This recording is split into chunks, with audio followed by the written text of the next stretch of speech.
Welcome to the Spring Hill Driving Tour for Kids. I'm your host, Rihanna, a resident of Spring Hill since 2002. I started teaching in Spring Hill Thompson Station at Heritage Elementary off US 31.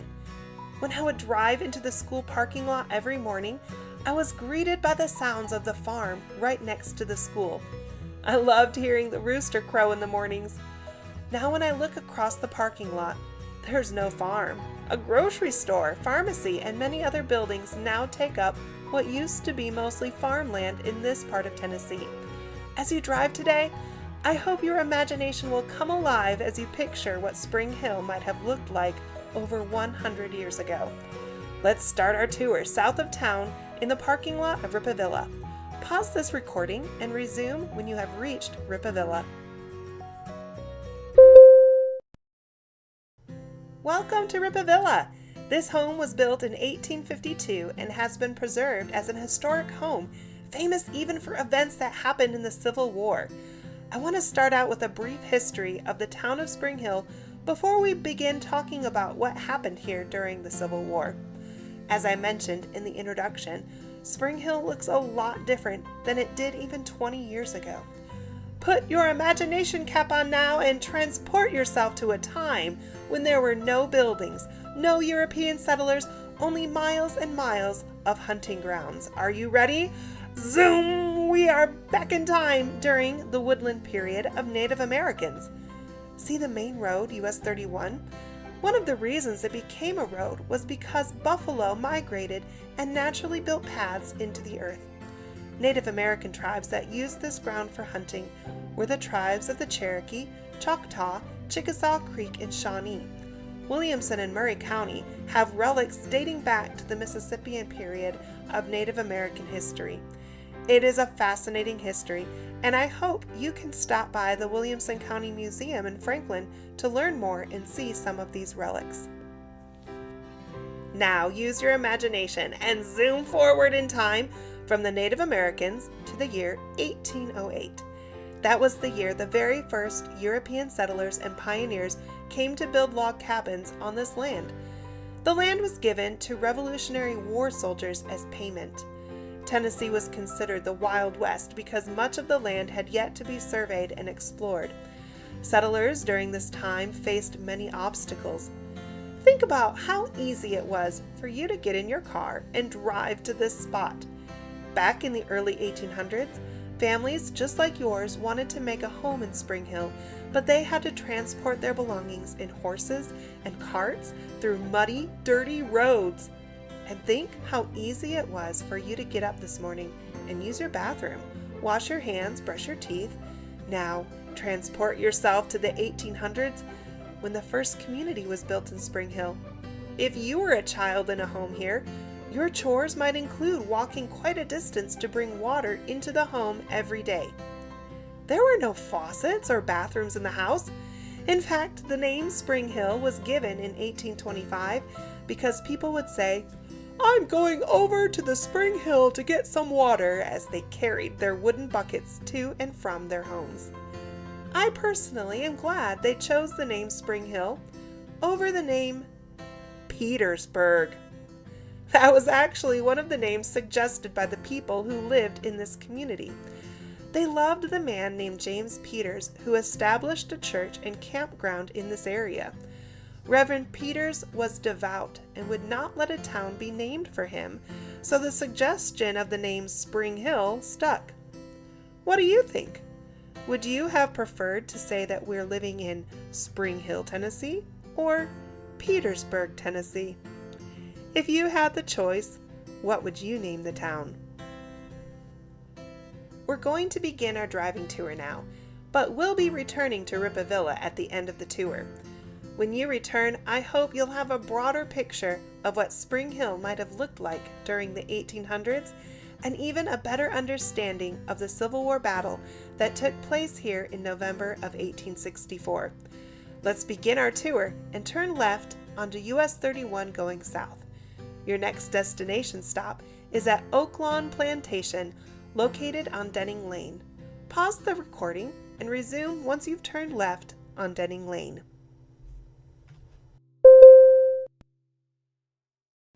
While you're driving, I want to talk to you about the Civil War.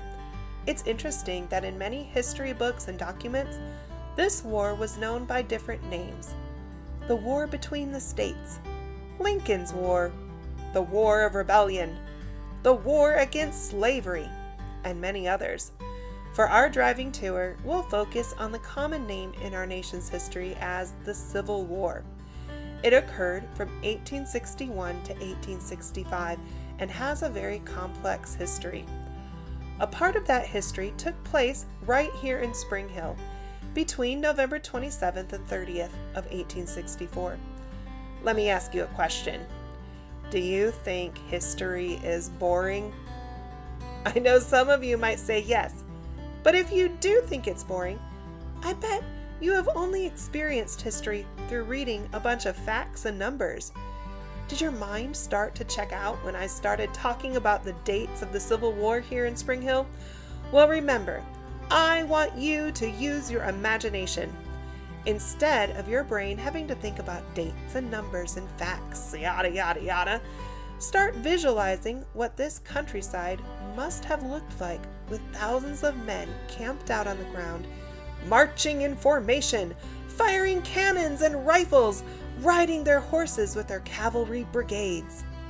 We're fortunate that this area you're driving in is still untouched by modern construction. Look out your windows. What do you see?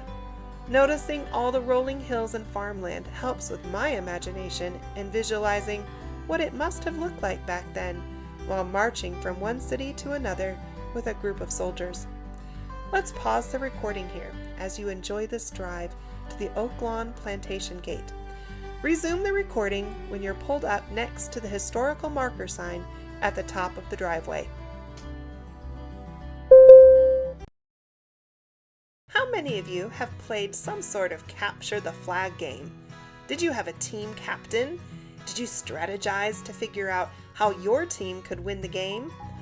I want to stress that war is not a game, but understanding how war tactics work can help you better understand the Civil War. Over 10,000 battles took place in our country as the U.S. Army fought against the Confederate Army. And yes, each army had a kind of team captain. They were the generals. As we learn more about the Battle of Spring Hill, I want you to remember these two names, General Schofield and General Hood. We'll begin our Civil War lesson by learning a little more about General Hood. This home in front of you was the headquarters for Hood's army. General Hood was the commander for the Confederates. Confederates were the men and armies that broke away from the United States over issues on government regulations. In the Civil War, the Confederates were fighting the U.S. Army on control. They had battles in many of the big cities in southeastern states. What is the biggest city near Spring Hill? I'll give you a clue. It's our state capital. That's right, Nashville! Nashville had already been won by the U.S. Army. General Hood of the Confederate Army had a crazy idea to try to retake the city of Nashville. In order to do that, he had to move his army regiments up north because at this time in the war, they had been fighting south of Spring Hill in places like Pulaski and Columbia. This home is where Hood would make his plans on how to fight against the U.S. Army. Have you ever tried to make important decisions after maybe hurting your leg when riding your bike? Or using your brain power to finish homework right after breaking your arm? Pain and decision making don't always turn out that well, and many historians think that may have been an issue with General Hood's decision making. General Hood just rode in on his horse from Columbia. His right hand was crippled after a battle in Gettysburg. His left leg had been amputated in Chickamauga. Earlier on this day, he had been in an accident on his horse. There are reports that he had been on some serious painkillers that day and wasn't thinking clearly on the events that would come to light in the battle at Spring Hill. If you like, pause this recording and get out to read the inscription located on the historical marker outside of the gate. Resume the audio as you turn onto Royal Park Boulevard.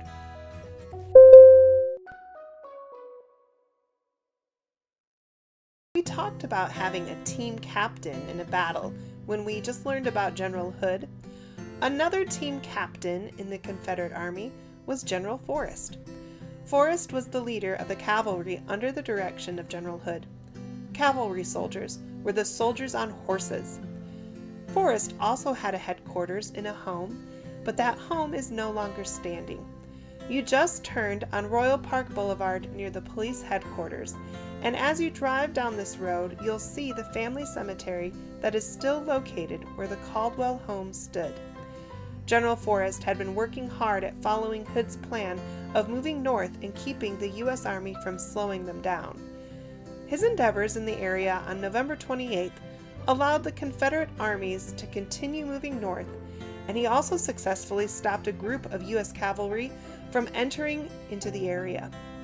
Forrest was an aggressive general and engaged the U.S. Army in several skirmishes, but Forrest's cavalry had to disengage because they ran out of ammunition on November 29th. A skirmish in Civil War talk is light, indecisive combat. In Spring Hill, Forrest's men were tired from riding in the saddle for 2 days and engaging in 3 hours of combat just east of this area. The cavalry returned to the Caldwell home.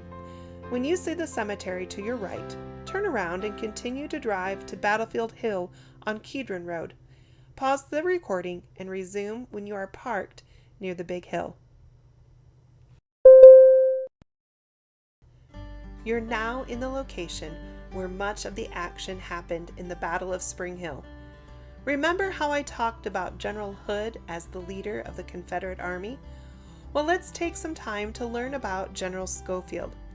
Schofield's orders from his superior, General Thomas, were to move the U.S. Army regiments north into Franklin and Nashville in order to slow Hood down from trying to get to Nashville. General Hood thought he could outmaneuver them by blocking the road US 31, also called Columbia-Franklin Pike. It was in this location that both Hood and Schofield's armies met and entered into battle on November 29th. There are more names that you'll encounter as you learn about the Battle of Spring Hill. Remember how we discussed team captains? Hood was the Confederate general, and he had an important commander working for him in this battle. His name was Patrick Cleburne. Schofield's important commander in this battle was Luther Bradley. At this moment in time, on November 29th, Cleburne's men were successful in pushing Bradley's men toward the very back of this hill, but they were met with a surprise. Now, I want you to put your imagination caps again and try to visualize what a regiment might look like. If we hear and read that Cleburne's regiments or brigades were pursuing Bradley's men, what does that look like? Modern war might have tanks, drones, helicopters, rocket launchers, even remote-controlled devices that can be moved in and out of a field of battle. Maybe in the future there might be lightsabers and plasma blasters. In the Civil War, do you think they had any of that? No, everything was controlled by manpower. They did have artillery, but it was nothing like what is used now. Groups of men had to march in a line to keep their positions and plans for advancement. That's a regiment, a group of Civil War soldiers that did a lot of walking. And imagine what all that walking in late November must have felt like. Muddy ground, cold, wet rain, and short days were the conditions that these soldiers, both in the U.S. Army and Confederate Army, had to endure. A comment that my students ask when we're studying battle is, "But who won?" Remember that surprise I mentioned? We'll talk some more about the end of this battle at our next stop, but take your time to pause this recording and walk up the battlefield hill. On your way, stop and read the markers that discuss more about Cleburne. Check out the replica of a Civil War cannon. When you return to your car, we will take a short hop over to the parking lot at Jerry Erwin Walking Trail. Resume the audio when you're in the parking lot at Jerry Erwin. This parking lot is called the Jerry Erwin Trail, and if you walk halfway around the loop, you'll find a creek. This creek is the boundary of where Cleburne's men went in pursuit of Bradley's men. I mentioned that Claiborne's men were met with a surprise. As they were fighting and successfully pushing back the U.S. Army soldiers under Bradley's command, they went over a ridge that opened up into a cornfield. If you get out of your car and look at the field in front of you, can you imagine thousands of U.S. Army soldiers camped here with their artillery? Claiborne's men came under heavy artillery fire from the U.S. Army and suffered many casualties before they retreated. It was a successful campaign for the U.S. Army, but both sides suffered huge numbers of casualties. General Hood's hope to block the road from the U.S. Armies moving north would not succeed. Pause the recording and you can read more historical markers located near the trail entrance. Resume the audio as you leave the parking lot and drive to Ferguson Hall. During this short drive, I'll conclude our Civil War story of the Battle of Spring Hill. Our story today has been full of surprises. Forrest's cavalry running out of ammunition, Claiborne's regiment falling into artillery fire by Bradley's men. But this next surprise is the biggest of them all. Remember, this is the end of November. Sunset is around 5 p.m., so no fighting could really take place after sundown. Army camps returned to their campgrounds and headquarters. The Confederate troops were expecting more battle the next day, but the way the U.S. Army won this battle was by stealthily moving all their troops up US 31 North into Franklin in the dead of night. Let's talk about the game Capture the Flag again. I don't know about you, but if I were playing Capture the Flag, I would think the ability to be quiet and stealthy would benefit my team as I tried to figure out the best way to win. That's exactly what Schofield thought too. He ordered all the troops to move north, and when Hood found out what happened the next morning, he was furious and pursued the U.S. Army into Franklin. The Battle of Franklin is an important Civil War battle to study, and now that you know about the Battle of Spring Hill, you might enjoy touring the Carter House and Saturn Plantation in Franklin to hear how Hood's army fell and the U.S. Army gained another victory. If you haven't arrived at Ferguson Hall yet, pause the audio and resume when you have pulled into the driveway facing the Grand House. The Tennessee Children's Home and the Martin Cheers Home are both important buildings in the history of Spring Hill. We began our tour at Rippavilla, and we will eventually return there to finish our tour, but it's worth noting that both the Martin Cheers Home and Rippavilla were owned by brothers. Martin Cheers' brother Nathan built Rippavilla. The home you're looking at right now is the Martin Cheers home, but it's also called Ferguson Hall. Also, do you remember Petersburg? This land was where Reverend Peters had built his log cabins and campground. The land was sold by the Peters family to the Haddocks family to the Cheers family. Since Martin and Nathan's homes were built around the same time, see if you can visualize this home and then compare it to Rippavilla at the end of our tour. What architecture looks similar? Maybe draw a picture or take a picture with your phone. And then when you're at Rippavilla, compare them. In 1905, the home was sold to the Branham and Hughes Military Academy, which was constructed in the late 1800s. Since the early 1900s, these buildings have belonged to the Tennessee Children's Home. The city purchased this land in December of 2019, and there will be future developments to this location in the following years. You can get out of the car and read the historical marker that's located near US 31. Pause this recording and resume when you're heading north on US 31 toward Depot Street. Pull into the parking lot of Jerry's Cleaners to learn more about the history of Spring Hill.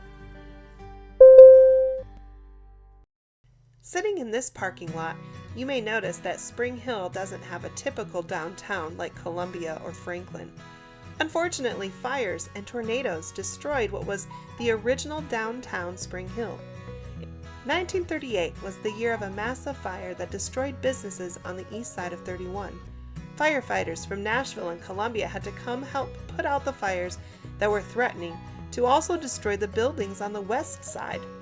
Then, in 1963, there were two magnitude 3 twisters that started near what is now Spring Hill Elementary and traveled north, destroying buildings in its path.